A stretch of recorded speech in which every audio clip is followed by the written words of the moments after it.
परमेश्वर के दास भाई बख्श सिंह के द्वारा लिखित और प्रकाशित की गई पुस्तक ईश्वरीय भेदों का प्रकाश में से दैनिक संदेश 2 अगस्त। और घर घर रोटी तोड़ते हुए आनंद और मन की सिधाई से भोजन किया करते थे। प्रेरितों के काम 2 अध्याय और उसका 46 वचन। विश्वासियों की वृद्धि के लिए प्रेरितों के काम और उसके 2 अध्याय के 42 वचन में दिए गए आत्मिक नियम के 2 और पहलू हैं। रोटी तोड़ना और प्रार्थना। रोटी तोड़ना।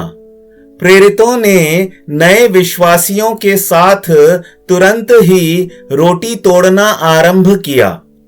आप प्रभु के लिए चाहे कहीं भी मेहनत करते हों, आप संख्या में थोड़े हों, हो सकता है कि आपके साथ आपके सहकर्मी सेवक या थोड़े ही विश्वासी हों, तो भी प्रभु के दिन रोटी तोड़ने की सभा अवश्य ही रखें। ऐसी संगति का समय बहुत अद्भुत होता है और कई बार मुझे ऐसी इच्छा हुई कि वह सभा पूरा दिन चले तो कितना अच्छा हो। यह मेरा व्यक्तिगत अनुभव एवं निश्चयता है कि जब विश्वासी प्रभु की मेज के आसपास बैठकर आराधना में भाग लेना सीखते हैं, तब प्रभु की खातिर उदारता से दान देते हैं और आनंद से प्रभु के लिए दुख सहते हैं। इस रीति से वह उपदेशकों एवं संदेशों पर ही निर्भर नहीं रहते, पर प्रभु पर निर्भर रहते हैं। उनकी दृष्टि मनुष्य और सांसारिक बातों पर से दूर रहती है।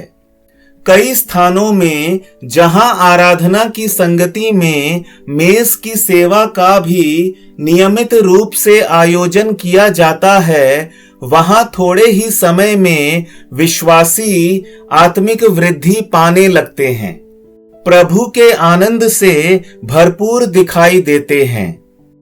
प्रारंभ में तो अशिक्षित होने के कारण वे बाइबल नहीं पढ़ सकते थे, परंतु बाद में उनको बाइबल पढ़ने में, प्रार्थना करने में और भजन गाने में एक अनोखा आनंद आने लगता है। वे निर्धन होने के बावजूद प्रभु के काम के लिए दान देना सीखते हैं। कई बार दशमांश के विषय में संदेश सुनने के बावजूद भी लोग दान देना नहीं सीखते हैं, परंतु जैसे जैसे विश्वासी प्रभु की व्यक्तिगत आराधना और मेज में भाग लेना सीखते हैं, तब वे आनंद पूर्वक अपनी सामर्थ्य के बाहर जाकर दान देना सीखते हैं और भजन गाने में हर हिचकिचाहट पर वह जय प्राप्त करते हैं। वह खुलकर सुसमाचार के प्रचार में भी हिस्सा लेते हैं। परमेश्वर के सेवकों से मेरी विनती है कि रोटी तोड़ने की शुरुआत के कारण मित्रों या दूसरे लोगों की टीका टिप्पणियों से डरे नहीं। संभव है कि वे आपके उठाए हुए कदम को समझ ना सकें। वे फिर से संदेश देने के लिए आपको बुलाएं भी ना।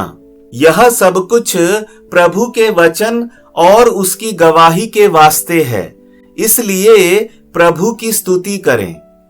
हमारी सेवा के लिए हम किसी स्थान या जगह से बंधे हुए नहीं हैं। प्रभु के द्वारा खोले गए द्वार को कोई बंद कर नहीं सकता। प्रार्थना।